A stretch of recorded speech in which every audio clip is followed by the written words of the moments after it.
Si vous vouliez empêcher l'Afrique de devenir une superpuissance, vous n'auriez pas besoin d'inventer une nouvelle stratégie. Le plan a déjà été écrit, testé et perfectionné au fil des siècles. Vous commenceriez par vous assurer que l'Afrique ne s'unisse jamais. Le moyen le plus simple de le faire est de maintenir les gens divisés selon des lignes ethniques, tribales et religieuses. S'ils commencent à travailler ensemble, rappelez-leur les griefs passés. Ravivez les vieilles blessures, financez les mouvements séparatistes, maintenez les différends frontaliers non résolus. Assurez-vous qu'à chaque fois qu'ils font un pas en avant, ils en font deux en arrière parce qu'ils sont trop occupés à se battre entre eux. Vous installeriez des dirigeants qui servent des intérêts étrangers, pas leur peuple. Trouvez les plus corrompus, les plus facilement manipulables, ceux qui désirent la richesse et le statut plus que le progrès. Offrez-leur le pouvoir en échange de leur loyauté. Si un leader émerge qui se soucie réellement de l'Afrique, débarrassez-vous de lui. Assassinez-les si nécessaire. Mais si c'est trop compliqué, déstabilisez simplement leur gouvernement et soutenez un coup d'État. S'ils parlent de nationaliser les ressources, faites-en un exemple. S'ils essaient d'unir l'Afrique, éliminez-les avant que l'idée ne se propage. Vous maintenez l'Afrique économiquement faible en vous assurant qu'elle ne s'industrialise jamais. Laissez-les exporter des matières premières, mais ne les laissez jamais les transformer eux-mêmes. Contrôlez les mines, les champs pétrolifères, les minéraux rares. Gardez-les à vendre à bas prix et à acheter cher. Si un pays essaie de se libérer et de construire ses propres industries, sabotez-le.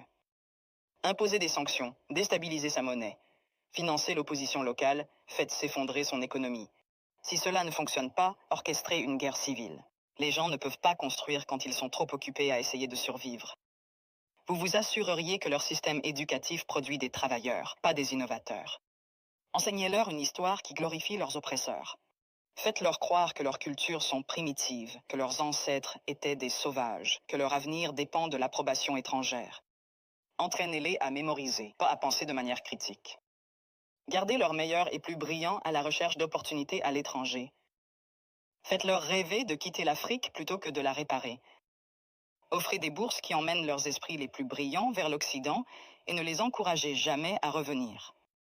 Laissez le continent continuer à former des médecins et des ingénieurs seulement pour qu'ils aillent enrichir d'autres nations. Vous contrôleriez leurs récits. Possédez leurs médias, contrôlez leurs histoires, dictez leur image au monde. Faites-leur croire qu'ils sont corrompus, sans espoir, éternellement en crise.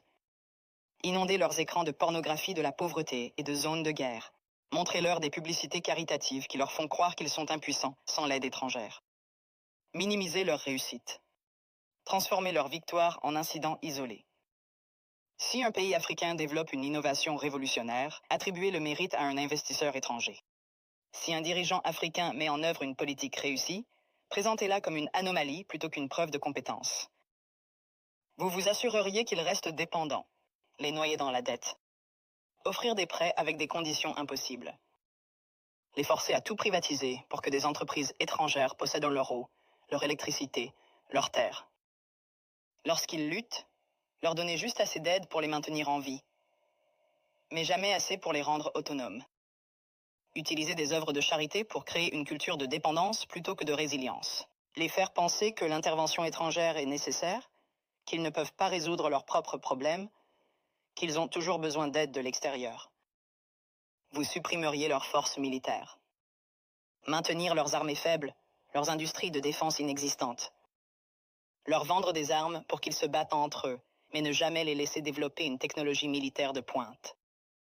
Si un pays essaie de construire un système de défense solide, l'accuser d'être une menace pour la stabilité.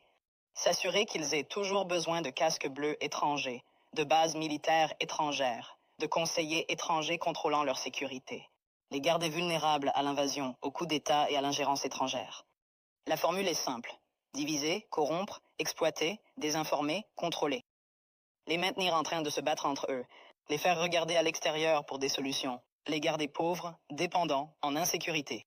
S'assurer que chaque tentative de se libérer rencontre une résistance si forte que la génération suivante y réfléchisse à 2 fois avant d'essayer à nouveau. Ce n'est pas une théorie, c'est l'histoire. La vraie question n'est pas comment empêcher l'Afrique de devenir une superpuissance.